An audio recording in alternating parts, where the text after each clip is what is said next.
Ma'am Eileen po. Ano po to? Maharlika clothing po. Kanina po galing? Kay Joshua.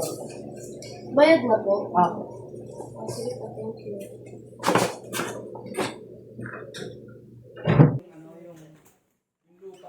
Ano ba to?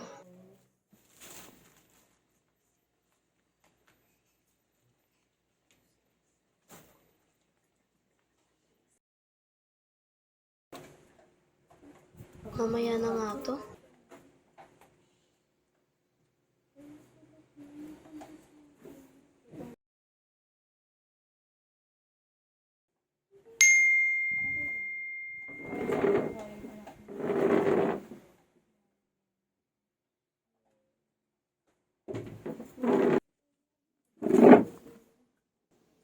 Hello?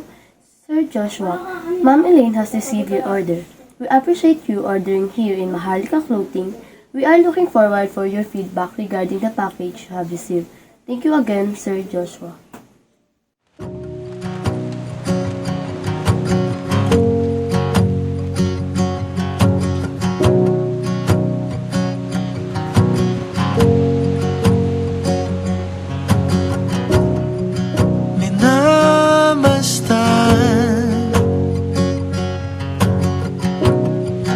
Na naman ang kawalan.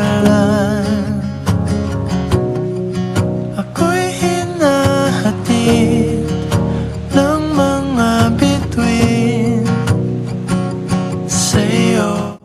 When Joshua and I first met, I was not looking for love. I was running away from it. But Joshua was so kind and gentle that I felt my heart slowly opening up to him. And before I knew it, I was head over heels in love with him. At sa aking pagdating, sa'yo ko lang sasabihin.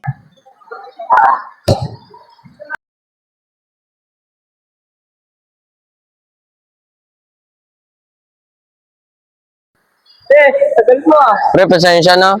Kung mga inihintay namin. Pasensya na, pre. Tara.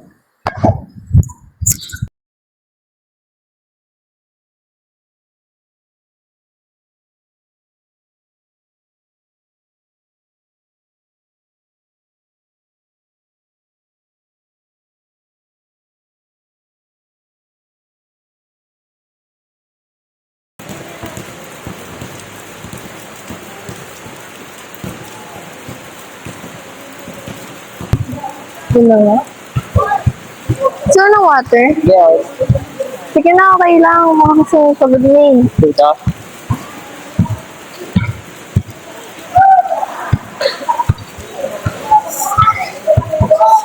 Alam mo, babe, ang galing din nila mag-shoot. Uy, di ba kaibigan mo si Eileen? Opo, bakit? Alam mo ba kung anong bagay na color sa kanya? Bakit? Wala ko kasi siyang bilan ng hoodie. Siguro, black. Kasi favorite color niya din yun. Sige, thank you.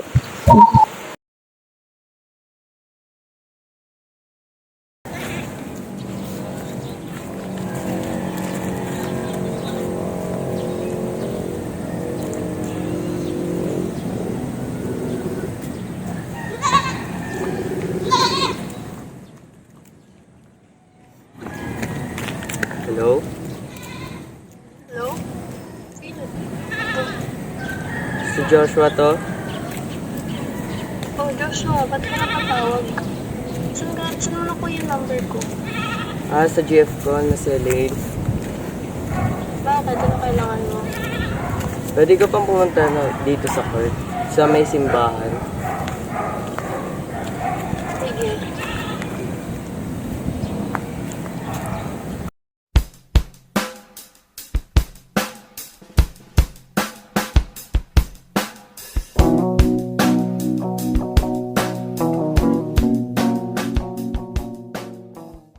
Tara, saan tayo? Uwi na muna ako. Kailangan pang puntahan si Elaine. Hindi na, halika na. Sabi ka na. Hindi, uwi na ako. Halika na. Hindi nga, uwi na nga ako. Si Joshua ba yun? Saan? Ayun o. Oo nga no. Sino kasama niya? Si Riza ata. Alam ba ito ni Ana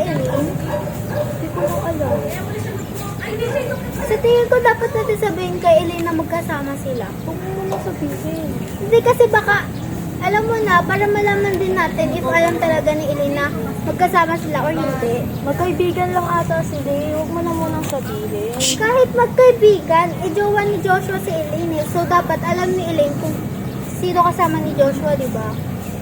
Kahit sino naman atang babae kung hindi alam kasama ng jowa mo, tapos babae pa. Baka girl best friend na lang naman. Kahit GBF niya yun, no? Kailangan malaman ni Elaine yun. Alam mo, tara na. Sabihin na natin, sayaw sa gusto mo. Tara na. Boy, man.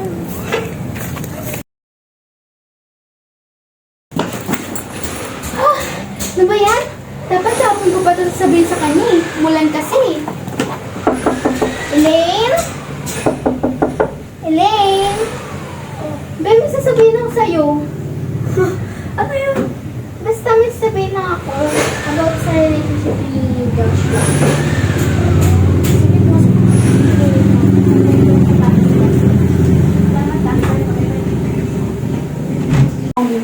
Pagod na kami. Okay daw po. Ito na nga. Ano ba yun? Ganito na kasi yun nangyari. Kahapon kasi, huwag ka mabibigla ah. Kahapon kasi nakita ko si Riza at si Joshua. Magkasama kasi kami na ni Zara. Doon sa club, masarap naman yun, di ba? Dala ka naman eh. Tapos, yun na nga. Nung nakita na namin si Joshua at Riza, para silang nagde-date. Tapos, ang tawag dito, basta naglalaro lang sila dun sa playground. Tapos, dalawa lang sila. Totoo bang sinasabi lang? Baka kamukha lang ni Joshua yung nakita mo.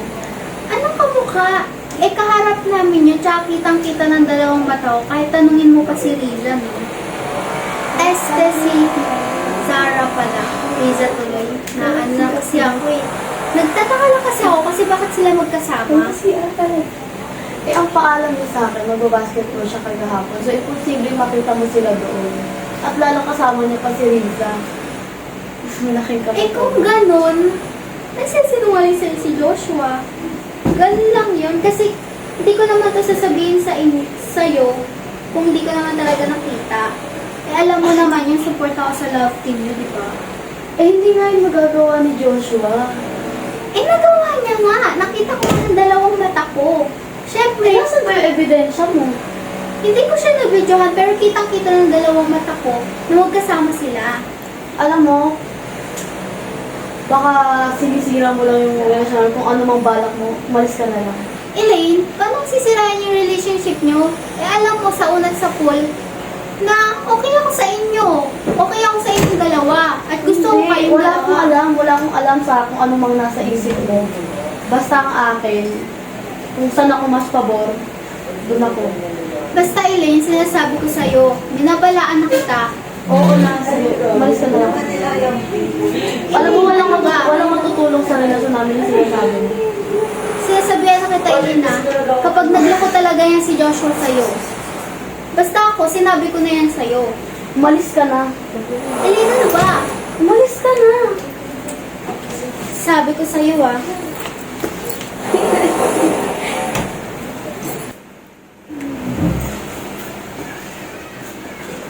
Saan ka na naman galing? Sa school ba? Paano sa school? Anong oras na? May ginawa lang naman kami. Eh, ba't hindi ka nagsabi? Lobat nga ako. Lopat. Baka kasama mo lang si Riza. Ano ka na lang? Tamang hinala ka na naman. Tamang hinala, magtatamang hinala ba ako kung walang nagsabi sa akin na magkasama kayong nakaraan? Pwede ba? Pagod ako. Rock sa'yo?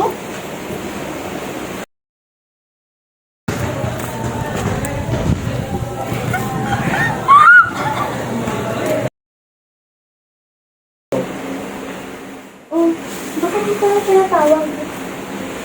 Ano kasi kay Joshua at kay Riza? Bakit? Ano nangyari? Kagaya ng sinabi mo nung nakaraan, nakita ko rin sila Saan? magkasama. Doon malapit sa bahay nila Julius. Sabi kasi sa'yo nakaraan pa kita binabalaan na meron ng something din sa dalawang yan Oh, ano ang gagawin mo ngayon? Hindi ko ko alam kung lilinawin ko ba muna or maghihiwalay na lang muna kami. Kasi feeling ko patagal na patagal yung relasyon namin. Palabo rin kami ng palabo. So baka maghiwalay na lang muna kami. Nag-usap na ba kayo? Ayun nga eh. Ilang beses kong inaano na pag-usapan namin yung ganun. Pero lagi lang din naman init ng ulo yung namin. Alam mo, sa tingin ko na Joshua nagiging red flag na sa'yo. Simula nung nakita niya si Riza o nakilala niya si Riza, nagbago na yung ugali niya. Hindi na siya yung dating Joshua na nakilala natin. O ano nang gagawin mo na? Hindi wala mo na. Oo. Wala naman ako ibang choice eh. Kesa ako rin yung malugi, di ba? Alam mo, mabuti yan. Manap ka na lang ng mas better na dito naman ako eh. Para hanapan ka rin. Di ba? Magpakasaya ka muna. Mag-usap na lang kayo, tapos balitaan mo na lang kung ano ang nangyayari. Ha? Una na ako kasi meron pa akong gagawin sa bahay. Sige, salamat. Sige.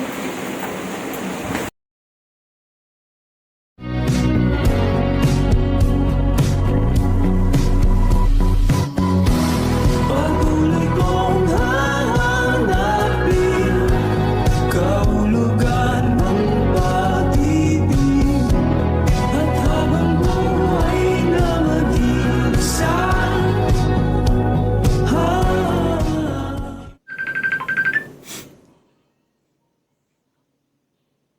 Hello, Eileen. Hello, asan ka? Bakit? Usap sana tayo kung pwede ka ngayon. Ano ba? Saan meet up? Pupuntahan kita. Malapit sa bahay nila Julius, katabi ng court. Sige, papunta na ako.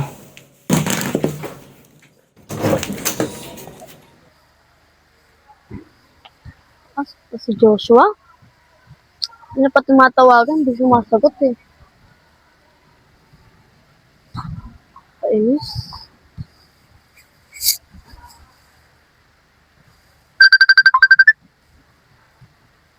Sino to? Hello? Elena, saan ka? Andito ako, malapit sa bahay nila Julius. Anong ginagawa ko dyan? Inaantay ko si Joshua. Kanina ko pa siya inaantay dito. Hindi ko ba nababalitaan? Nababalitaan ng ano? Kumalma ka muna, may sasabihin ako sa'yo. Ano ba yun? Si Joshua, duguan, nasa hospital inadmit. Ano? Ngayon ko lang din nabalitaan. Saan mo yung address ngayon na pupunta ako?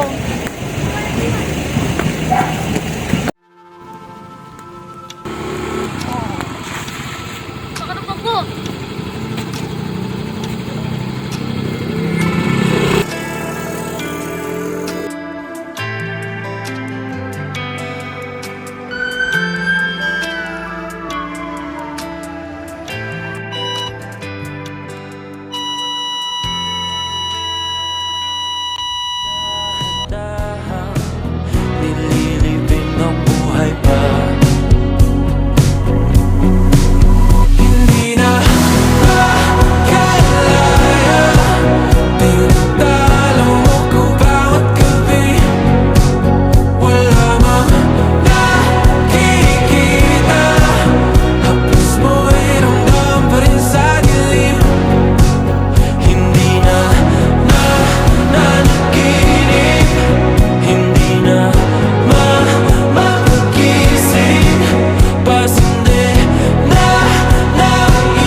I never got the answer I wanted.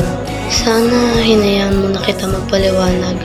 I thought I was protecting my heart, but I ended up destroying yours.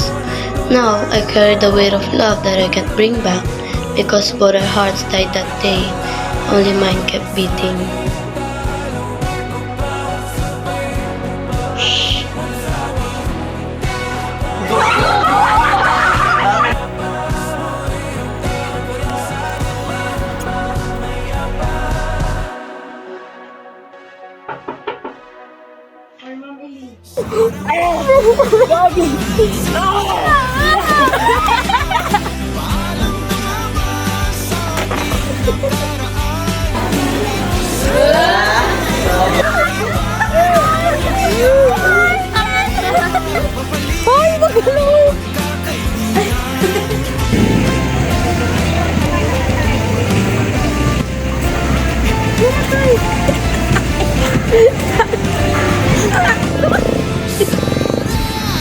Yung sa kamay niya, sa kamay.